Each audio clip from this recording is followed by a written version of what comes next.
Hello? How far? How far now? Is the development that is coming up from Rivers State this evening. We are a group of young men who call themselves lawmakers. Why I use that word is because going by the provision of the Constitution, both Section 109, their seat has become vacant a long time ago. Because if you go by the provision of Section 109, that once you cross carpet from the party upon which you were elected, and there's no division in that political party, that seat automatically becomes vacant. And it's so painful that because they joined the ruling party APC, this provision have not been enforced. And they are being used as a tool to continue to weaken the party, the government in Rivers State. So it's on that note that the development today where they say they have override the assent of the governor and have vetoed and passed the reforms, the local government reforms, is unacceptable to us in the opposition. Actually, what is happening in Rivers right now is people are trying to lay the foundation for political crisis and violence that will engulf that state. There is no basis for one to justify that local government chairmen that their tenure is about to expire in a matter of weeks, that you can make a law that will extend their tenure. Such tenure extension is something that can lead to anarchy, is unacceptable, and cannot be enforced. And also to go further to also make changes to the local government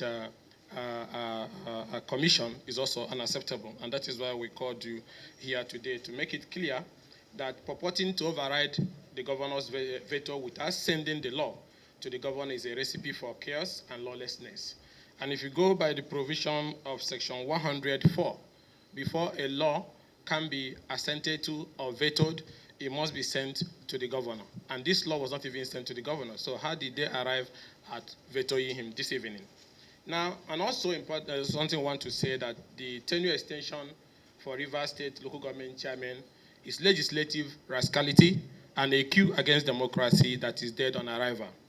And that plan to extend it will be unacceptable, not just only to the PDP, but to all of us of democracy, because you cannot change the goalposts in the middle of the game. This purported amendment of sections of the law number 5 of 2018, extending the tenure of elected local government chairman in Rivers State by the Martin Amewula-led House of Assembly, which by force of law is not existing, has come under fire from us in the opposition, and we are calling on the president to intervene. Going by the peace accord he initiated, people want to sabotage that peace accord, and that is why they're throwing up all this development that will lead to anarchy. This purported override of the governor's veto by the House of Assembly few hours ago, claiming to have amended the law, is a recipe for chaos and breakdown of law and order and start condemned. This bill was never sent to the governor for his assent.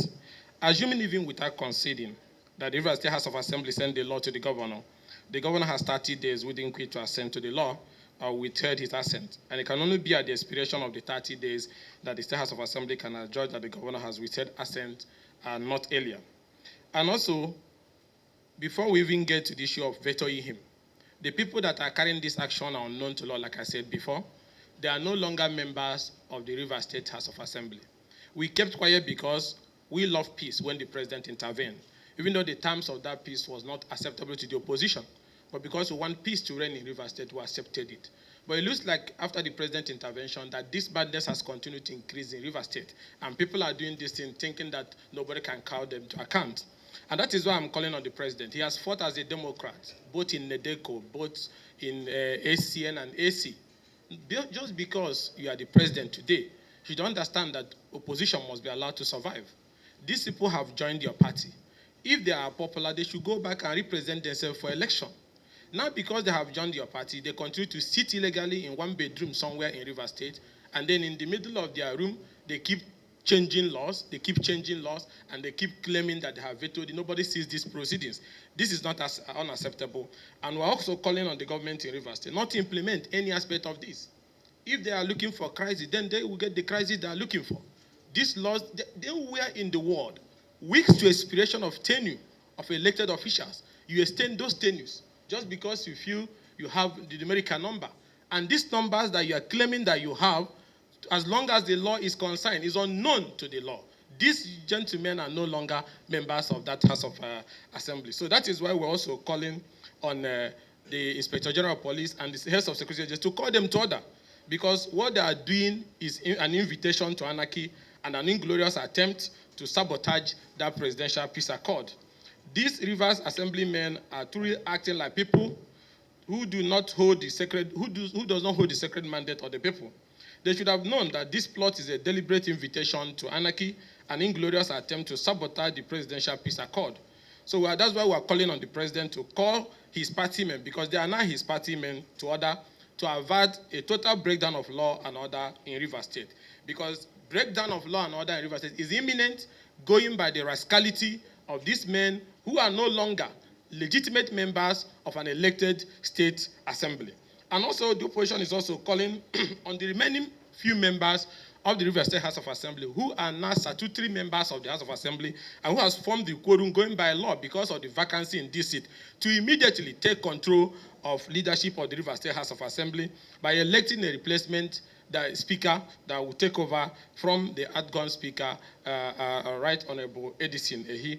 We are going to support them. We'll give them all the necessary support, because as long as the law is concerned, these gentlemen are known to the law. So if it is only 3 or 4 people that is left in that state assembly, they should do the needful, which is to announce a new speaker that should take leadership of that House of Assembly. And also to inform, urge the governor, on no account should you allow local government chairmen whose tenure are going to expire in the coming few weeks to spend extra second or minutes in office. They are known to law. Even if election cannot hold there's necessary provision under the law to take care of that before election hold. But on no account can one man or a group of 20-something individuals sit down, change the law few weeks to the expiration of the tenure of these officers, and then extend their tenure. That is judicial rascality. Just imagine somebody extending the tenure of the president or the governor. That will also be unacceptable. So it's on that ground that we are rejecting this and alerting Nigerians that there's a plot to break down law and order in Rivers State by carrying on this legislative impunity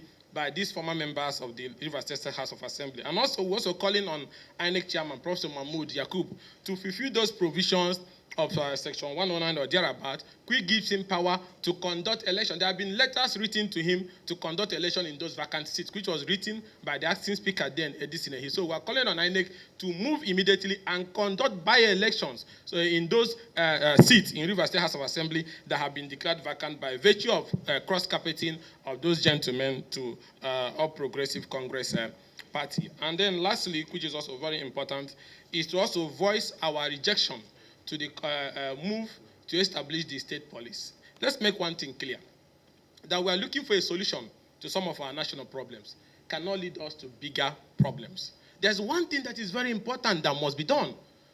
If governors cannot manage or allow local government system of administration to work, can you trust these gentlemen with an army, with a police force? And these are, some of them have not even paid 18,000 or 20,000 minimum wage. So they're not going to pay police force? Why do they suddenly want a police force? Because most of them are going to use it for ulterior political purposes. So because everybody is scrambling, looking for a way to solve key national security challenges, should not throw us into something that will throw us into a state of lawlessness and anarchy. And more importantly, how did we get to insecurity?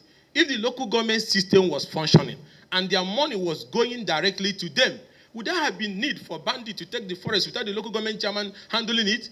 All these insecurities and all these economic problems, the markets that have been burned, the markets that are not functioning, local government would have fixed it.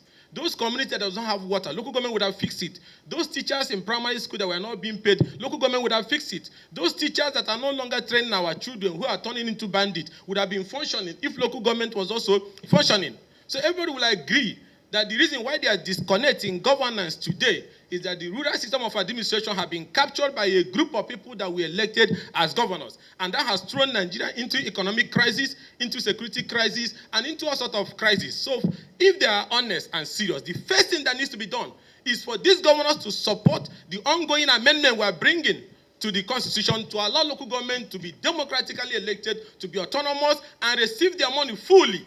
The state is supposed to be sending money to the local government as a support. So if these men cannot be trusted to allow another arm of government to function, are you going to trust these men with police force of their own? Have you seen what some of them have done with the federal police? the way they change commissioners of police who do not do their bidding, the way they carry armored personnel carriers during the election to arrest their opponents, the same way they charge people for terrorism charges left, right, and center. With all due respect, these governors has contributed greatly to the problem that is facing Nigeria today. And that is why I said their priority should not be the issue of state police. Release the money of the local government, release the autonomy of the local government, allow the state houses of assemblies in your area to function very effectively. Governance will be increased at the local area. Economic activity will come back. Insecurity will go away. We're not talking about shooting and killing and stopping insecurity, but what about the remote, the thing that causes the insecurity, which is poverty, which is that our children do not go to the primary school again, it doesn't work, which is that we don't have the health centers working again, we don't have money, our traders do not have access to loan and so on and so forth, our petty traders. Let us restore the local government system of administration. Everywhere you go in the world, you go to London, it's municipal that run the train station, that run the tax system. You go to Dubai, the same thing. But we come to our own, everything has been captured. You now have to go to the state for fertilizer. You go to the state for seedlings. You go to the state for solar light. These are no responsibility of state or neither federal government. So we must restore the local government system of administration as the very foundation towards finding permanent solution to the issues of insecurities. On that ground, I would say that should not be a priority at this moment, that they have not shown the capacity, they have not shown the confidence, they have not shown the patriotism to be trusted with an armed group. Look at what some of them did with their vigilantes. You will now weep and say, when you now give such group of people a police force on their own, at times the president may not even land in their state. Some of them can even shut down the entire airport. So the most important thing is to restore the local government system of administration. Then we can now go to the issues of state police. And even in that local government, we can also have community policing system. Empower the vigilantes, give them more training. They can police the forest, they can police the farmland, and restore our people back to the farmland so that we can have food security. It's on that ground that we have objection, and we're expressing our doubt as opposition coalition on those issues. Thank you, and God bless.